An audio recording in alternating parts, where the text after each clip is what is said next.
Bila kita masuk kerajaan, kita dapat tahu ada skandal lagi. Skandal macam Suria Strategic Energy Resources. Syarikat yang sebelum ni tak ada orang kenal. Tapi semua orang kenal sekarang. Dia merupakan anak syarikat kepada sebuah lagi syarikat skandal, syarikat SRC International. Dulu anak syarikat, sekarang jadi syarikat di bawah Kementerian Kewangan. Dan dalam syarikat ini, projek sebanyak 9.4 bilion telah pun ditawarkan kepada syarikat China, China Petroleum Pipeline Bureau, CPPB. Okay. 2 projek, satu projek pipe gas pipeline di Sabah, satu lagi di Semenanjung. Projek hanya siap lebih kurang 13%. Maksudnya hanya paperwork lah. Kertas-kertas rundingan sudah siap. 13% projek siap. Tapi bayaran sebanyak 88%. 8.2 bilion sudah dibayar. Dalam jangka masa 1 tahun. Kenapa bayar? What type of governance is this? Kalau kita tak masuk jadi kerajaan baru, kita pun tak tahu skandal macam ni telah berlaku. Pemalsuan akaun, penipuan, fraud. Dan sekarang kita kena minta cari cara untuk macam mana nak ambil balik wang ini daripada pihak kontraktor asing. Ini semua beban kepada rakyat. Ini semua hutang kepada rakyat. Itu SSER. Lepas tu, adakah kerajaan lalu ada menjalankan, membangunkan projek yang mungkin dapat membawa kebaikan kepada rakyat? Ada. Bukan kata tak ada, ada. Projek macam LRT. LRT baik, saya sokong. Ada LRT, projek LRT 3, jajaran ketiga daripada Klang ke Petaling Jaya. 37 km. Sokong. Pada awalnya diumumkan projek ni dari segi pembinaan adalah 9 bilion ringgit. 9 bilion ringgit. Itu pun disebut oleh bekas yang berhormat bekas Menteri Kewangan yang berhormat Pekan. Dia kata 9 bilion ringgit saja. Tak ada meningkat.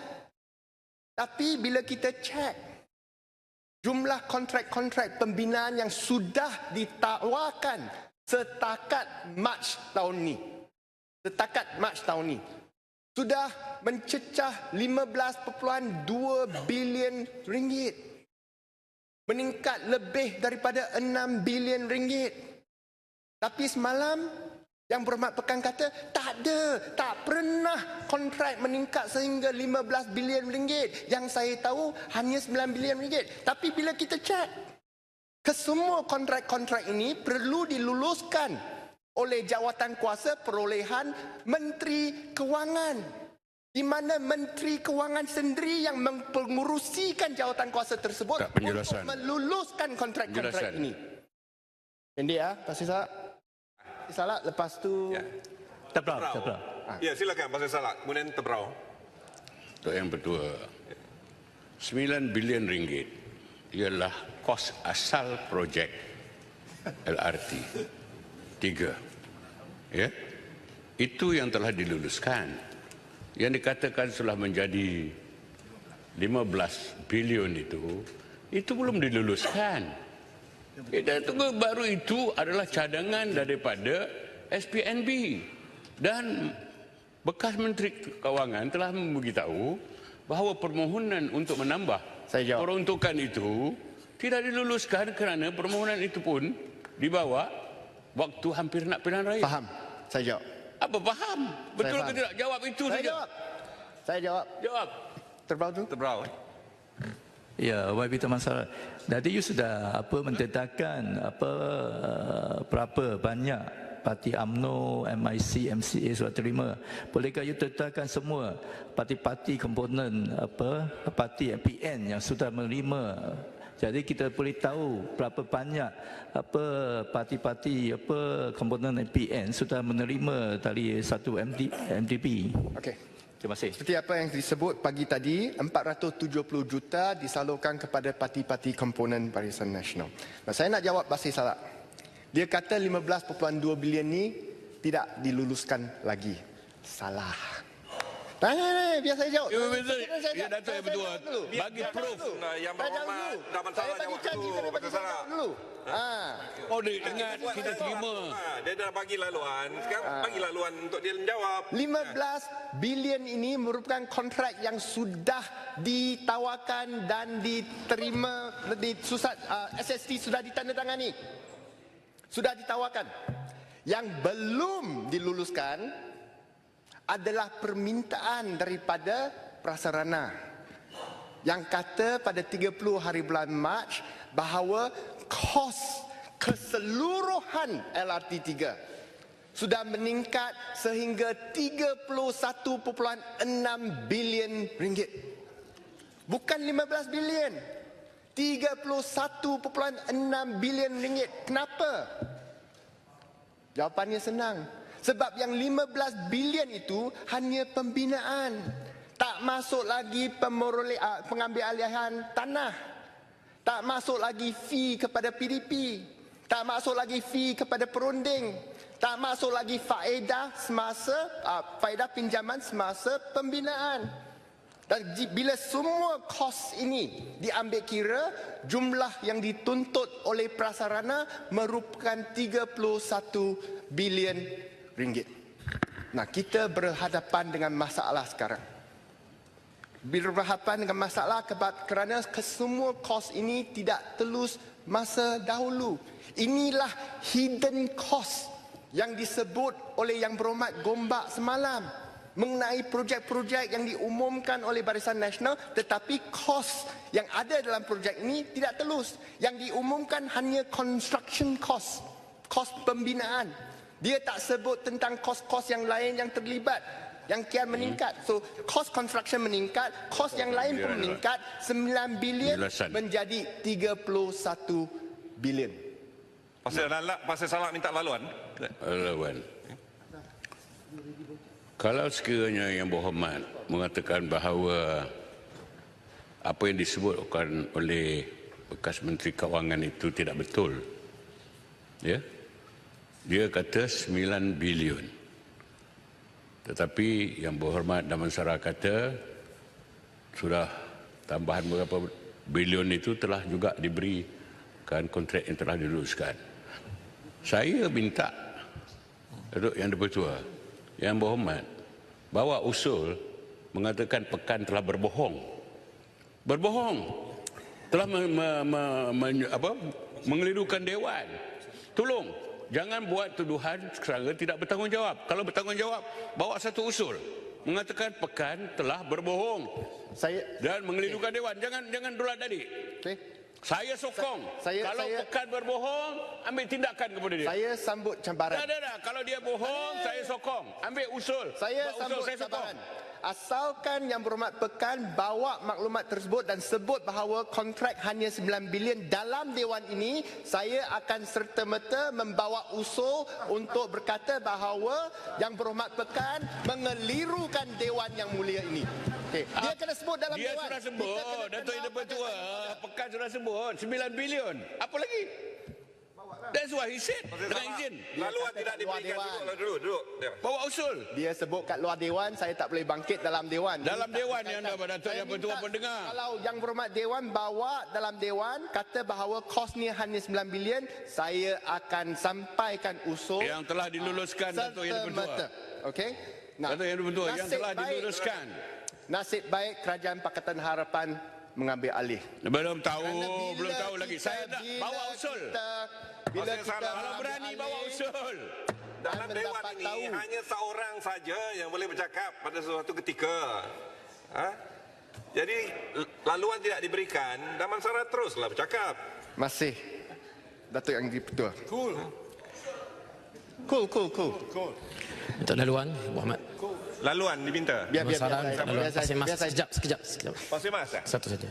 Tak cukup masa nanti. Sikit. Saya ada topik lagi. 5 saat. Setujukah Tahniah Damansara mendapat majoriti terbesar PRU lepas?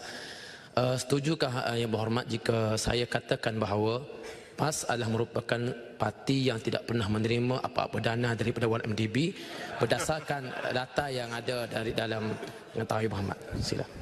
Saya tak ada maklumat, saya minta supaya menteri jawab. Okey. Saya nak sebut nasib baik Pakatan Harapan mengambil alih kerana bila kita melihat kos sudah melambung begitu besar, kita buat siasatan. Mengapa kos meningkat begitu besar? Dan kita dapat tahu kenapa.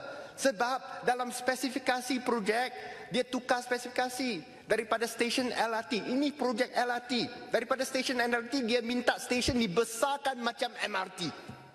Boleh. Bumbung kasih cantik-cantik. Jangan pohon. Bumbung kasih semua cantik-cantik. Sekejap. Saya selalu bagi, tapi kejap, saya memang masa singkat sekarang. Okay. Bumbung kasih cantik-cantik. Feasibility study kata apa?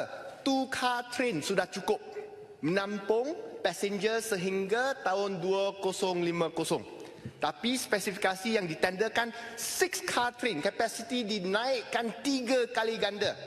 Mungkin pada masa itu pegawai nak beri ruang kepada penumpang hantu, tak tahulah.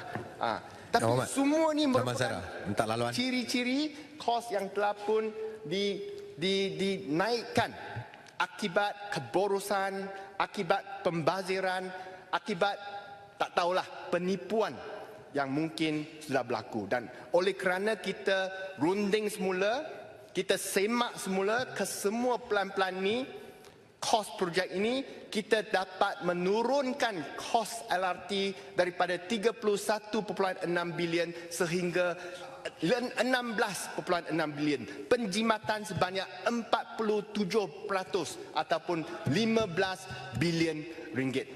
Ini bermaksud kita tak payah angkat lagi tambahan 15 bilion ringgit hutang. Dan ini bermaksud kos projek akan lebih rendah, tambang kepada penumpang akan lebih rendah, lebih ramai lagi rakyat yang duduk di antara Klang dan Petaling Jaya dapat menikmati sistem pengangkutan awam yang kita akan sediakan. Boleh minta laluan sikit? Tak boleh. 2,5 minit. Maaf. Okey. Dan ini bukan satu-satu projek saja. Ada banyak projek lagi yang sama.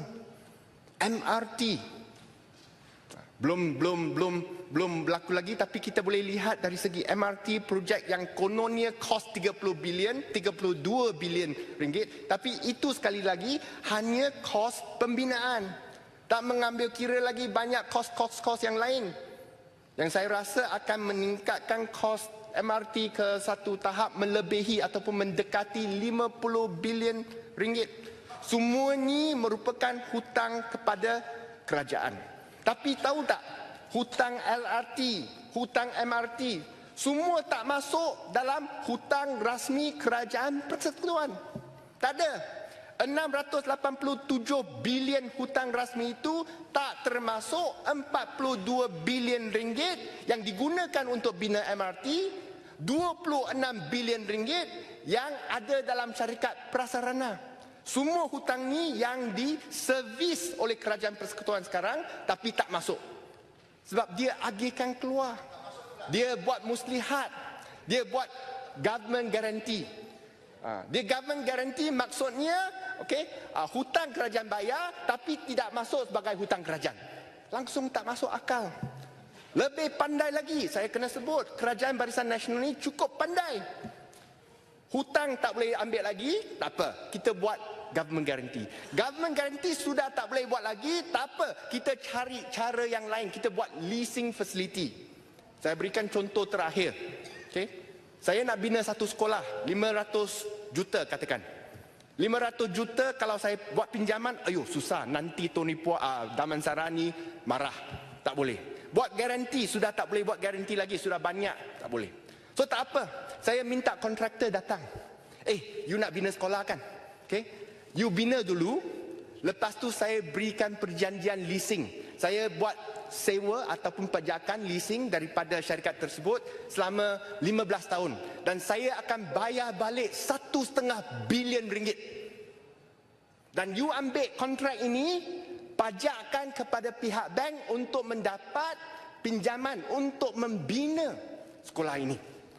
So kerajaan Kementerian Kewangan telah pun menawarkan sebanyak 60 6 bilion kontrak Damansara minta yang laluan. mengenakan bayaran balik Sikit je, sebanyak Damansara. sebanyak 201 bilion ringgit dalam jangka masa 10 sehingga 20 tahun. Damansara. Yang tidak termasuk dalam hutang rasmi kerajaan sekarang, tetapi merupakan liability dan bayaran yang rakyat sekarang kena tanggung. Itulah sebabnya hutang kerajaan Malaysia yang sebenar, yang efektif, bukan yang rasmi, yang menyembunyikan segala pinjaman tersebut Yang berhormat, adalah masa- 1 trilion ringgit dan bukan 687 bilion yang disebut oleh Yang Berhormat Bagan Datuk sebentar tadi. So kita di Kerajaan Pakatan Harapan, kita beriltizam, kita tidak lagi akan menipu dan menyorok fakta daripada rakyat. Kita akan menjadi sebuah kerajaan yang telus dan accountable. Kita akan cuba seboleh mungkin untuk mengurangkan liability kerajaan seboleh mungkin melalui Masa cukup, Yang Berhormat. menghapuskan pembaziran dan meningkatkan penguatkuasaan demi masa depan anak cucu kita. Terima kasih Yang di-Ketua.